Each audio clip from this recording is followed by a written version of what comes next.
I'm Ellen Marie Caldwell. I'm 62, a retired librarian, mother of one, and for a brief, terrifying moment, I wasn't supposed to wake up. They told me later it was a transient ischemic attack, a mini-stroke. But all I knew in that moment was that my body didn't belong to me anymore. I couldn't move my left arm or leg, and when I opened my eyes, everything felt both too bright and too far away, like I was floating inside someone else's life. The machines beeped slow and steady, and there was a sour taste in my mouth like copper. I tried to speak, but only managed a dry gasp, my throat raw and tight. A nurse leaned over me, kind face, unfamiliar voice, asking if I could hear him. I nodded, barely. My mouth opened, and the first word that tried to come out was Eric. My son. My only child. The one I raised on my own after his father died in a car accident when Eric was just 9. The nurse said something soft and encouraging, but I wasn't listening. I was waiting to hear that Eric was on his way, that he had been called, that someone, anyone, had told him his mother almost didn't make it. Instead, the nurse glanced awkwardly toward the door. He told me they hadn't heard from any family, that he could try again if I'd like. I blinked slowly, not trusting my own voice, and nodded. Yes. He smiled politely and walked out. I stared at the ceiling tiles. They were off-white, dotted with tiny pinholes, the kind you see in school hallways and old government buildings. I counted 11 of them in a row, then 21. The numbers gave me something to hold on to while I waited. But no one came.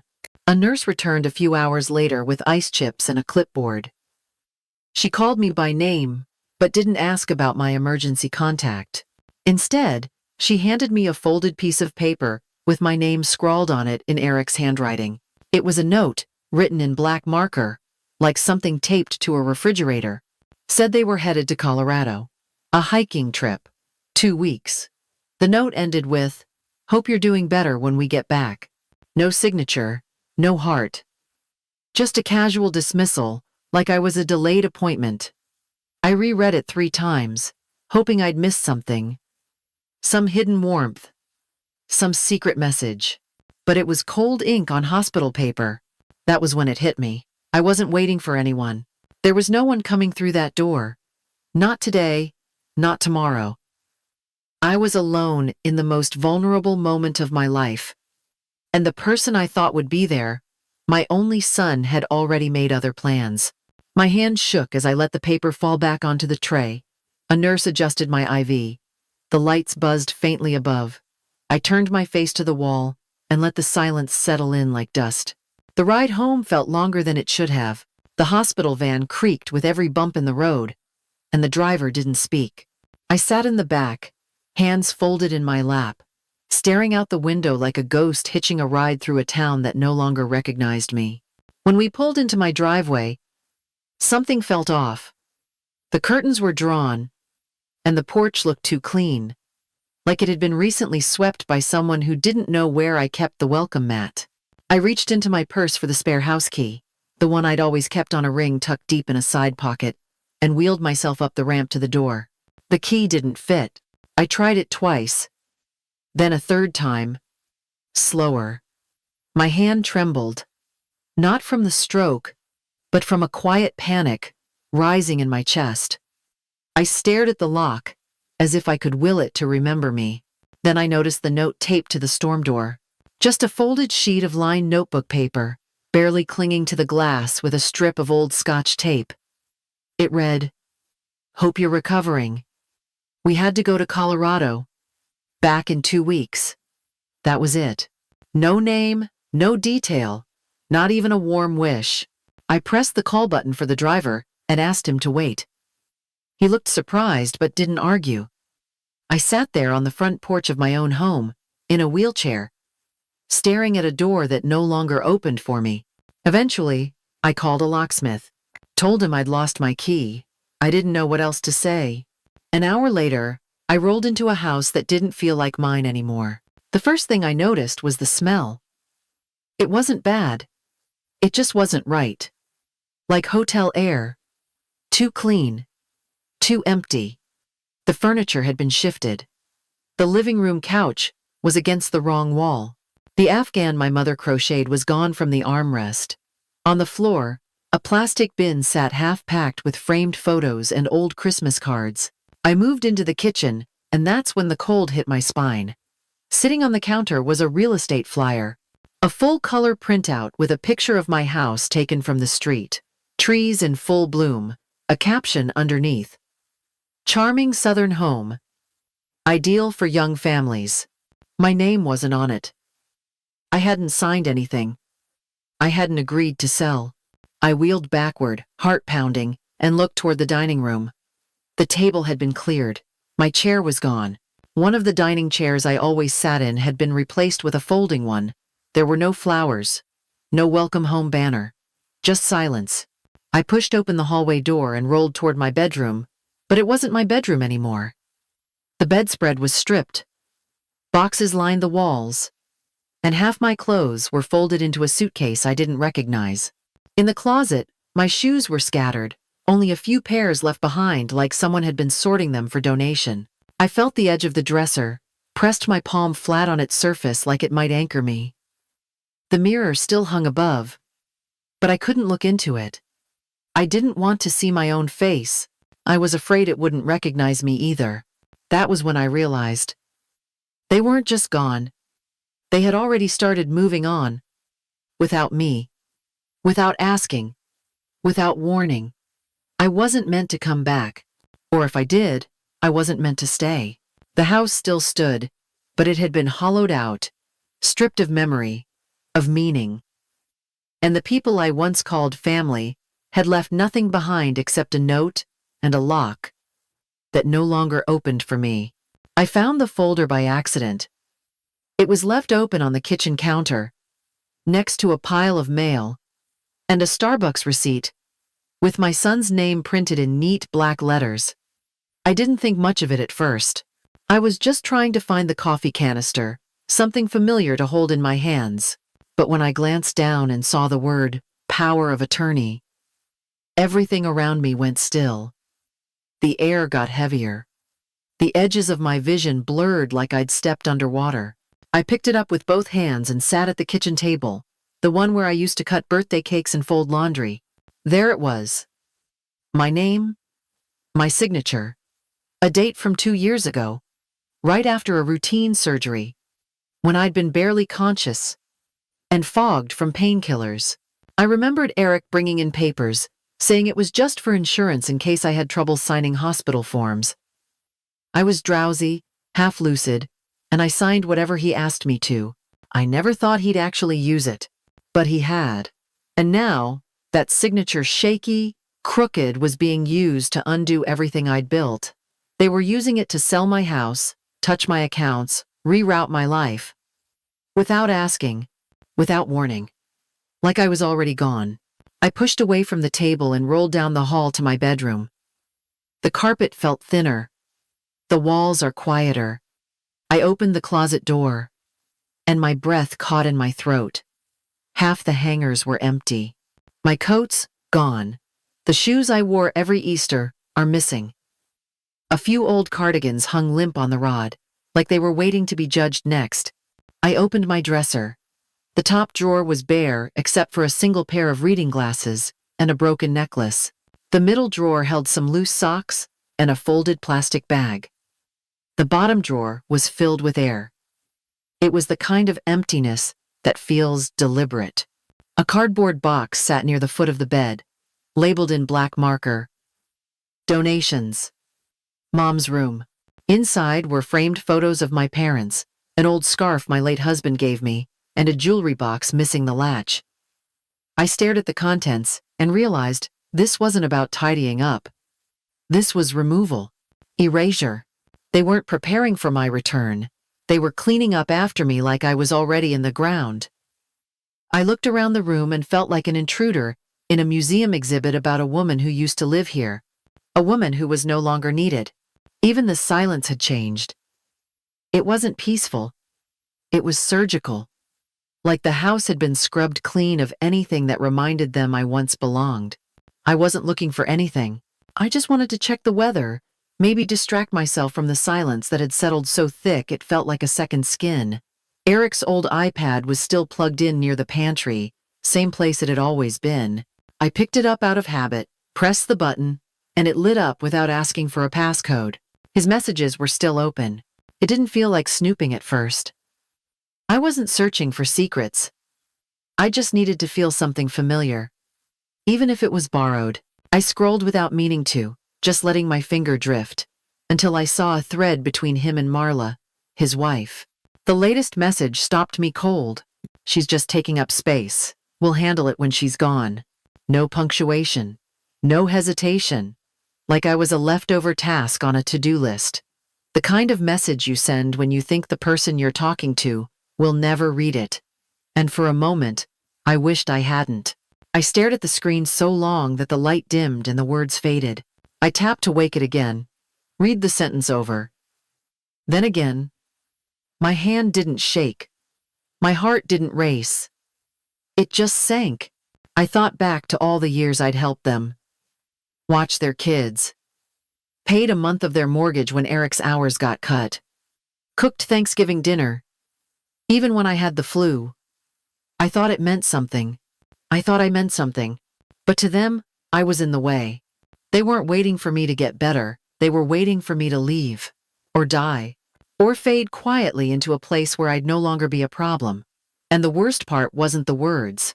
It was how easily they'd written them. I placed the iPad back where I found it. Carefully. Quietly. Like it might explode if I moved too fast. I sat down at the table, looked around the kitchen I once called mine, and felt something shift inside me. Not anger. Not grief.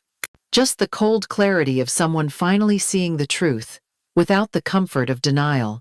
I didn't scream. I didn't throw anything. I didn't even cry. I just sat there at the kitchen table with that iPad still glowing beside me and let the realization settle. They were waiting for me to vanish, but they forgot who raised them. They forgot I had survived harder days than this.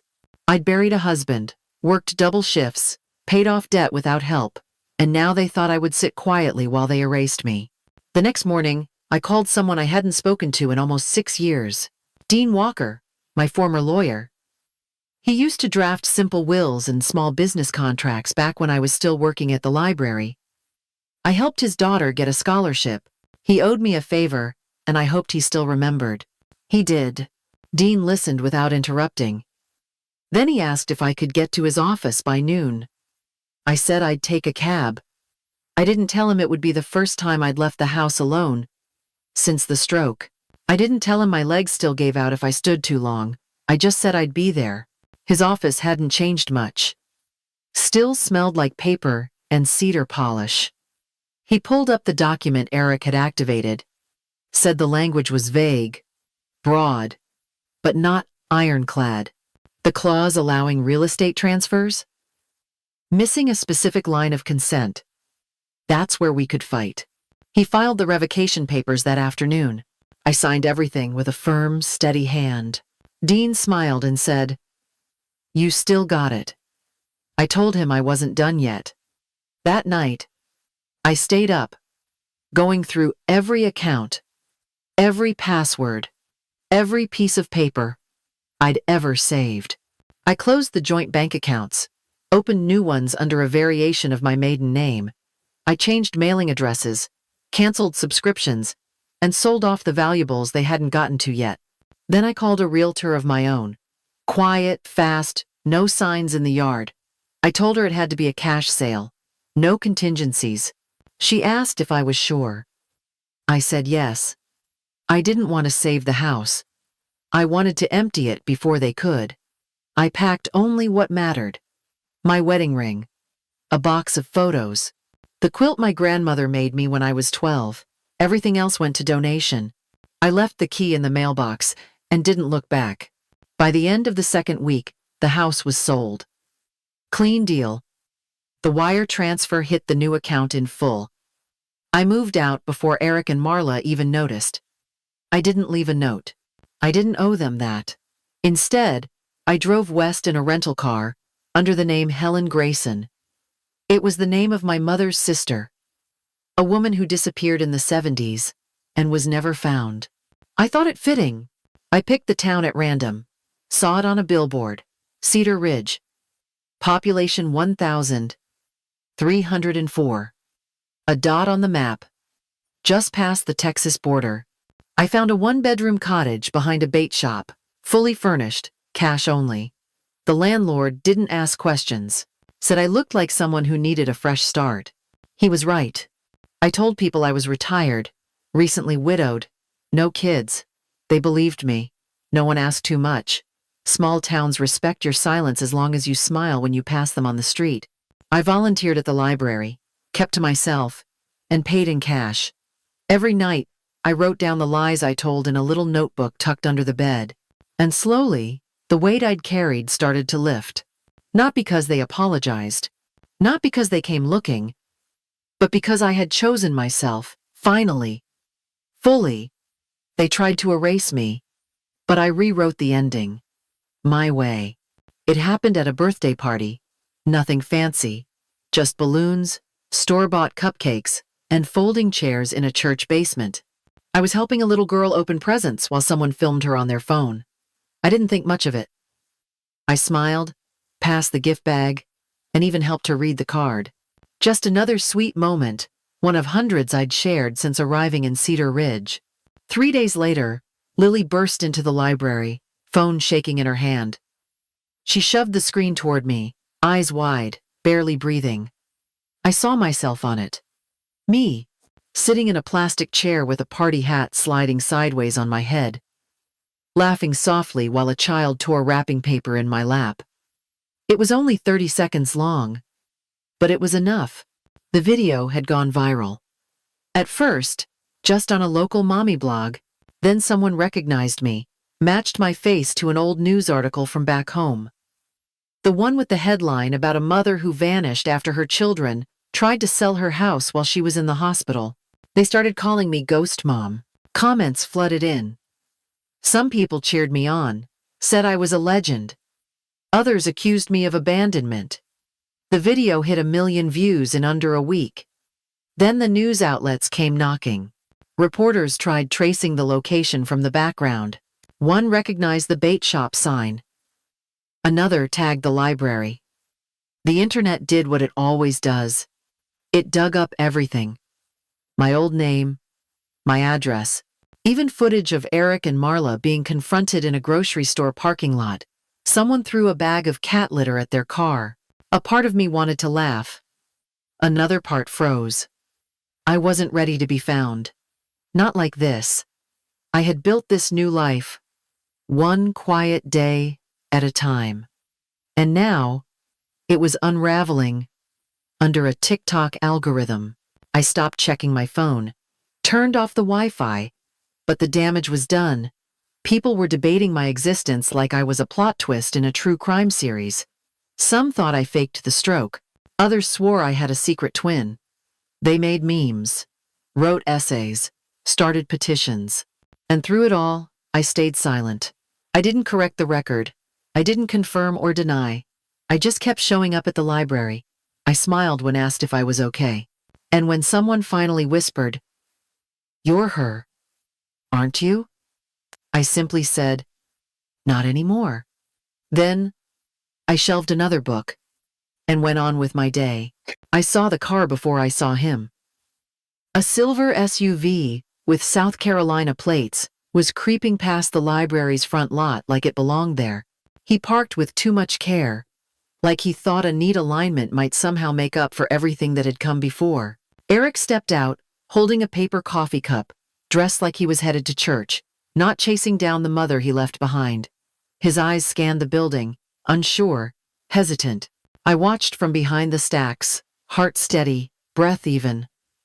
I'd played this moment in my head a dozen different ways, but none of them had included him, looking so small. He waited by the entrance like a boy sent to the principal's office. I stepped outside without a word. He didn't speak at first, just stared like I was a ghost. He wasn't sure he was allowed to touch. Then, finally, a whisper. "Mom, I didn't mean it to be like that."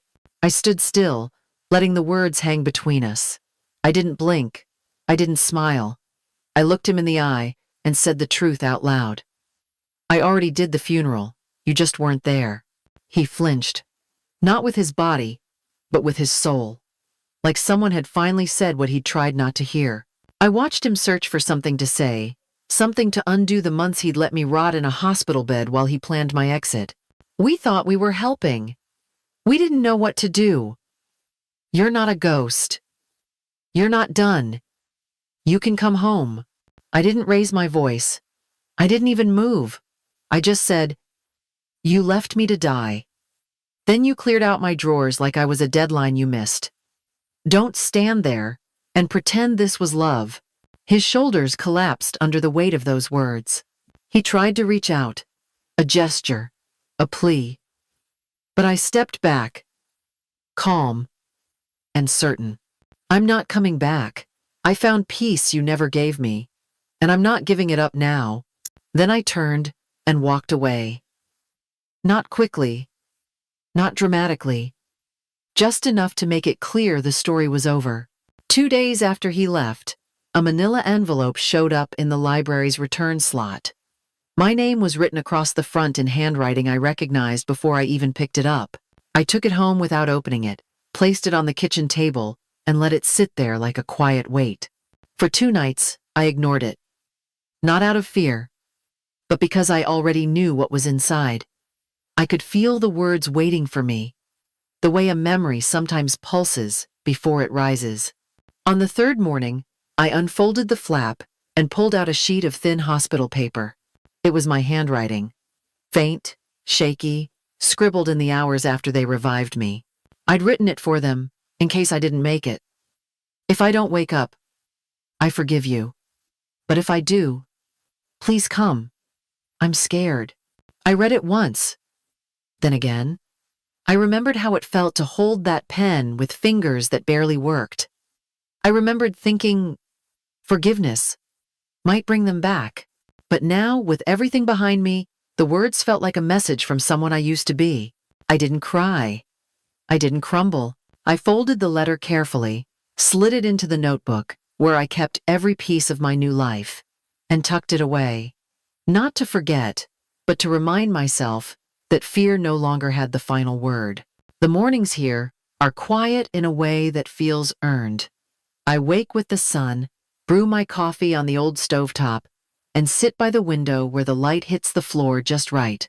Outside, the trees rustle like they're keeping secrets, and for once, I don't need to know any of them. Kids in the neighborhood wave when they see me. Some call me Miss Helen, others just say ma'am with wide grins and sticky hands. I help with homework sometimes, bake cookies when I feel like it. Nothing that ties me down, nothing that drains me dry. People here know just enough. They know I used to be a teacher. They know I read too much and drive too little. No one asks about family. No one pokes around old wounds. It's the kind of grace that can only grow in small towns where privacy is as respected as rain. The library lets me shelve books twice a week. It's not much, but the rhythm of it calms me. Spine out, label forward, rows lined like tiny anchors keeping me steady. Some days, I forget to check the time. I wrote myself a letter last week, just one line at the top of a fresh notebook page. You made it. I listed what I left behind. A house with too many shadows. A name that was no longer mine. A family who let me go long before I walked away. Then I listed what I gained. Peace. Laughter that isn't measured. A second chance at something softer. I sealed the letter, marked it for no one, and tucked it into a shoebox beneath the bed, beside drawings from the neighbor's kids, and a single photograph from long ago, back when I still believed blood was thicker than intention. I no longer wait for the mail. I don't scan the horizon for apology. I don't flinch when the phone rings, or wonder who knows where I am. This life may be borrowed, stitched together from fragments, but it's mine. I chose it. Yesterday, a little boy handed me a broken seashell and called it treasure. I told him he was right. We sat on the porch steps, building castles in the dirt, and I realized I wasn't trying to rebuild who I was. I was finally living as who I'd always wanted to be. And for the first time, I didn't need to be found. I was already home.